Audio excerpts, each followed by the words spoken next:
Greetings from the United Kingdom. I'm Alison Young. I'm the Sir David Williams Professor of Public Law at the University of Cambridge. And I'm going to try and give you an overview of what's been happening in the UK Constitution in the past year. And I guess I have two main themes I want to draw on. The first is looking at a transfer of power towards the executive. And the second is suggesting that there's still an undercurrent of populism running through the UK Constitution post-Brexit and post-COVID. So why do I think there's been a strengthening of the powers of the executive?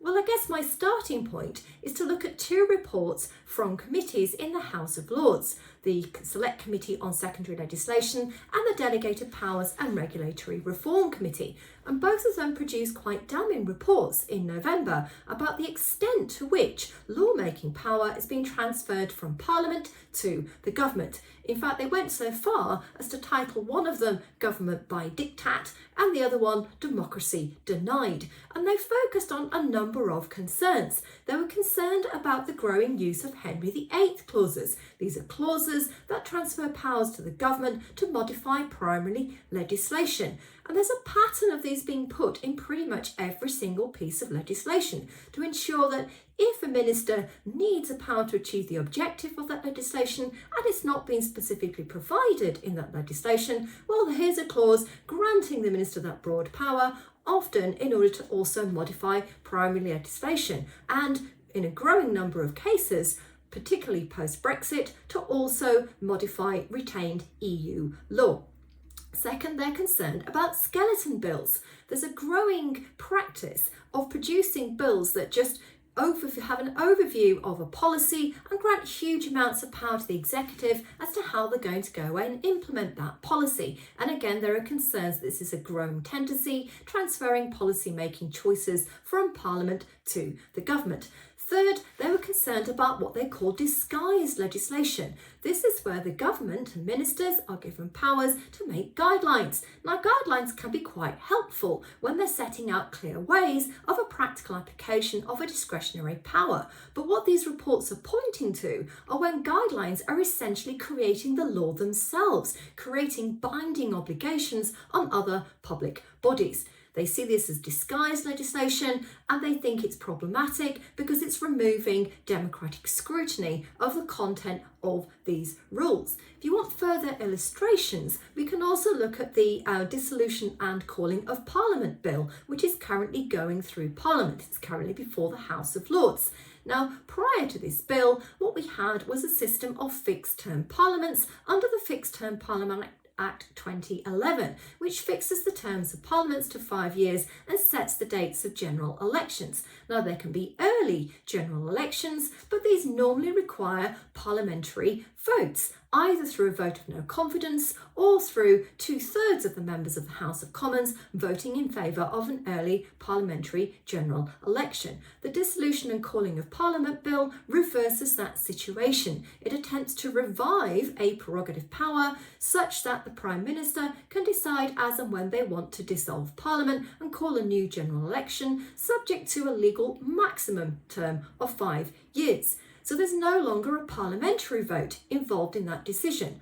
Also, the bill removes court control through a specific ouster clause, saying that the dissolution of Parliament is non-justiciable and cannot be subject to judicial review, reversing in particular this idea of control over extent and existence over prerogative powers that we saw in the Miller 2 decision. Also, we can point out the way in which there are challenges to judicial review itself. So the independent review of administrative law was set up by the government to look at how judicial review was taking place, the government being concerned that judicial review was perhaps going too far and preventing the government from acting in certain instances. Now, despite a quite strong government response to this independent review and a further consultation exercise, the Judicial Review and Courts Bill has actually not gone too far. It hopes to bring in more discretionary remedies of suspended and prospective quashing orders, and also removes one tiny aspect of judicial review of decisions of the upper tribunal. But other than that, it's not going too far. So in a sense, it's not as drastic a reduction of controls over the executive as we had originally feared. But this is coupled with the Independent Human Rights Act review, which is currently going through various consultation stages. The government has produced yet another consultation paper in response, and there's very much a hint of direction of travel from the government that it is concerned that the courts are just restricting human rights, stopping governments from being able to take effective policy choices. And a lot of their questions are about how we can redress this perceived imbalance of power, taking away power from the courts and giving it back to governmental departments. Now, we don't know where that is going. It's an ongoing consultation, but there's a worrying trend.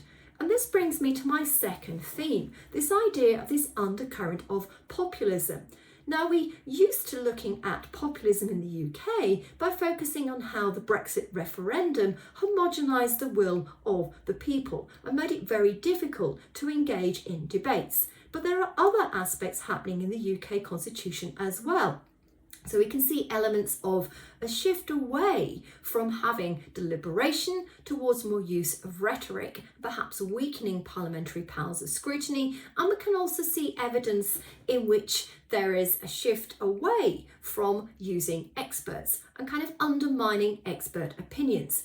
So when it comes to undermining of expert opinions, when we look at the response to the Independent Review of Administrative Law, the government consultation document challenged the conclusions of an independent review, perhaps hinting that the review hadn't reached the answer it wanted.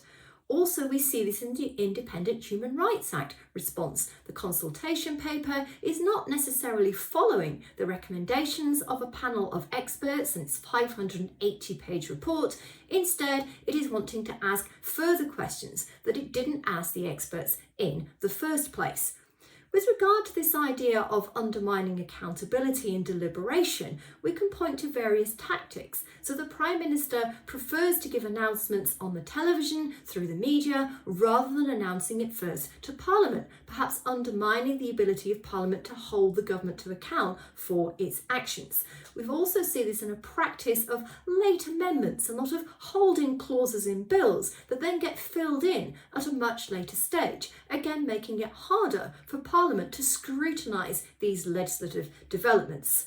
And also we can see it in the way in which the ministerial code is being enforced, or perhaps not being as enforced as often as we would like to think it should be. And this is bringing us to the end of the year with the events of Partygate, which I can say very, very little given that it's currently being investigated by the Metropolitan Police.